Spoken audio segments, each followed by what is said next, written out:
shouldn't have drank a full bottle of bourbon last night. It is I, evil Macca, your evil twin brother. I had to make you play a poo-poo stinky game. Yeah, hello. Someone just broke into my house. What? Oh yeah, Soul Hackers 2 comes out this year. God, I haven't played that since like 2013. I should play it again. Where's my 3DS? Back in 1994, Shin Megami Tensei If was a success in the eyes of Atlus, with much of the praise it garnered coming from the focus on narrative. To capitalize on this, developer Koji Okada decided that Atlus would make 2 spin-off series that would focus more on story. From this decision came 2 games, Megami Ibon Roku Persona, or as it's known in the West, Revelations Persona, and Shin Megami Tensei Devil Summoner.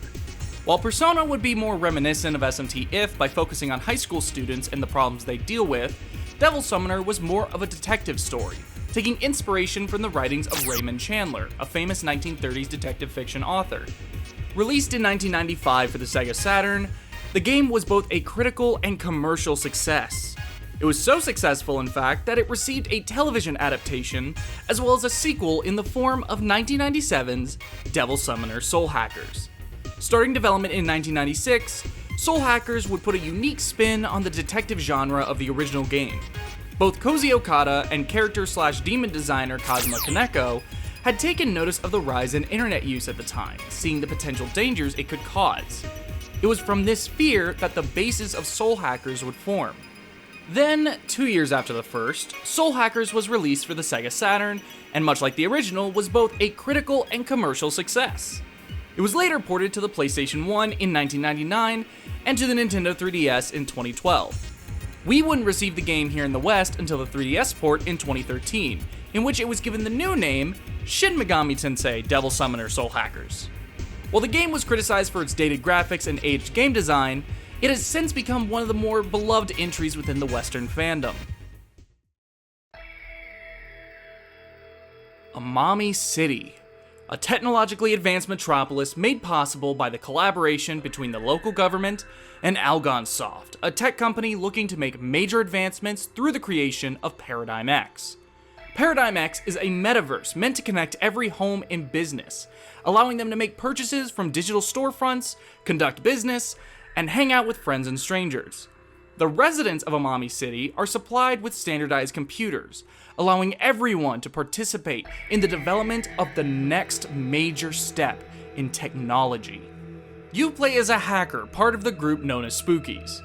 Other members include the leader, Masahiro Sakurai, codenamed Spooky, the gun fanatic, Shingo Sako, codenamed Six, tech whiz Junosuke Kitagawa, codenamed Lunch, the girl, Hitomi Tono, and newbie Yuichi Haga, codenamed Yuichi.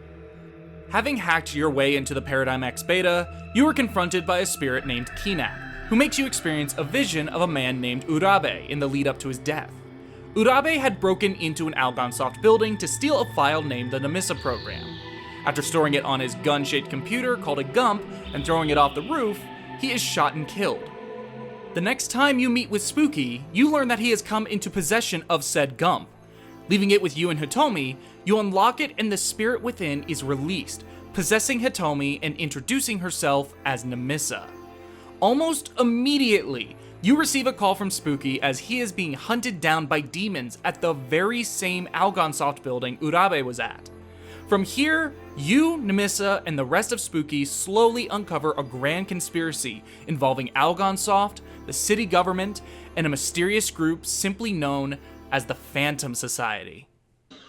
The gameplay in Soul Hackers is fairly typical for the Megami Tensei series at the time. You move around dungeons in a first-person view, solving puzzles and fighting demons in random battles. Much like with SMT 1, 2, and If, your party consists of 2 human members and 4 demons. You can recruit demons via negotiations that require you to answer questions, give them items, and more. From there, you can then fuse these demons into stronger ones with new and unique skills. As for the human members, you have the player character, whom I have named Soul Mikaka, and Namisa, the latter of whom can learn and use various kinds of magic spells. What spells she learns is based upon how you describe Hitomi early on in the game. Alongside leveling up and applying stat points, you can equip various weapons and pieces of armor that alter your stats. Combat plays out in a turn-based fashion, with demons having strengths and weaknesses that you'll need to take into consideration while fighting. The most unique mechanic the Devil Summoner series adds is the personality system. In other Megami Tensei games, demon personalities only matter when recruiting said demon, as it determines what you should do or say. In Soul Hackers, demons have a loyalty gauge that raises and lowers depending on the personality type and what you tell them to do. For instance, if the demon's personality is wild, they'll like it when you tell them to use a physical attack. If they're calm, they'll like to use what's most efficient in the moment. If only one party member needs healing, it'll prefer to use a single unit healing spell as opposed to one that heals the entire party. The higher a demon's loyalty, the more likely it is they'll listen to you when you tell them to use moves they don't like to use. You can also affect their loyalty and personality by gifting the demon items that you can buy from stores or earn from battle. As mentioned previously, Soul Hackers received a PlayStation 1 port 2 years after its Saturn release. This version of the game added new areas to explore, items, scenarios, dungeons, and various quality of life features, such as the Digest mode that recaps the events of specific story segments. 13 years later, it would then be brought to Nintendo 3DS. While I hesitate to compare it to the enhanced re-releases like Royal, Record Breaker, and Maniacs that Atlus is known for, the added content is nothing to write off. Faster load times, a new animated intro, animated battle sprites, better controls, new demons, full voice acting, as well as the addition of Nemichi, a special demon designed by Masayuki Doi that takes advantage of the 3DS's Street Pass feature. By collecting Street Passes or using play coins, you can strengthen Nemichi and eventually evolve it into different forms, unlocking new demons for purchase in the store every time it does so. And finally, to top it all off, the addition of Raito and Raito as the ultimate boss of the Extra Dungeon. A regular old Maniac's Chronicle. And that's the basic gist of it all. As I said before, with Soul Hackers 2 coming out soon, I felt this was a good time to revisit this classic. I haven't played it since I first got into Mega 10 almost a decade ago, and I'm not even sure if I finished it back then. So, how do I feel about it after all this time? Soul Hackers has always stood out to me for a wide variety of reasons. The demon personality system is really interesting, and it forced me to be more aware of what I was making my demons do. The combat is probably the best of the 90s era Mega 10 games that I've played, feeling very streamlined and natural compared to the likes of SMT 1, 2, and IF. While I do think some late game bosses reek of damage sponges, and there are one too many moments of difficulty spikes, I find the gameplay to be a lot of fun. Just be aware that this is a game from the 90s. It's gonna feel like one and play like one, so it's best to know that going in. When it comes to the story, I absolutely adore the cyberpunk look of this game. Cyberpunk has always been one of my favorite genres, as well as my favorite type of sci-fi, so having an SMT game dip its toes into it is perfect for me. I do wish they went harder on that aesthetic, however, as there are points where it can be easy to forget that it's supposed to be cyberpunk. Part of the appeal of the genre for me is the look, yet a lot of the time Amami City can just look like an ordinary town. What is there, however, looks really good. Playing as hackers taking down a big business looking to gain from exploiting the average person is really cool, and this game does it well.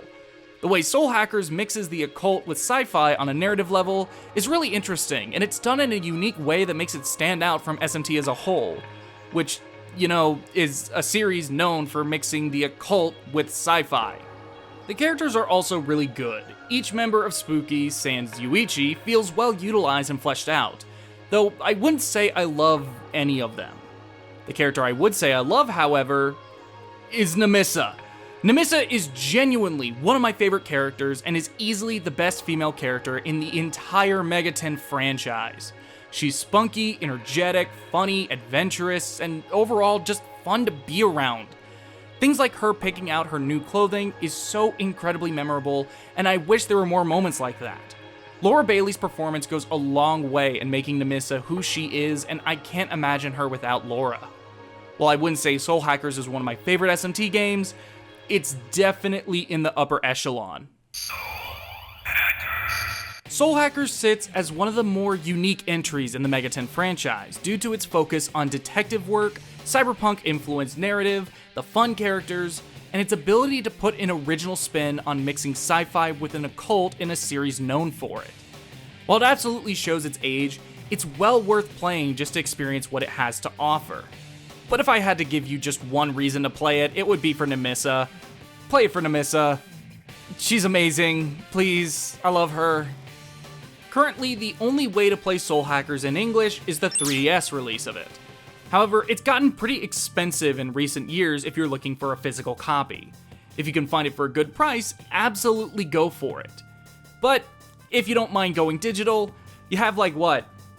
Less than a year to buy 3DS games digitally now? Yeah, they're shutting the eShop down soon, so hop on that.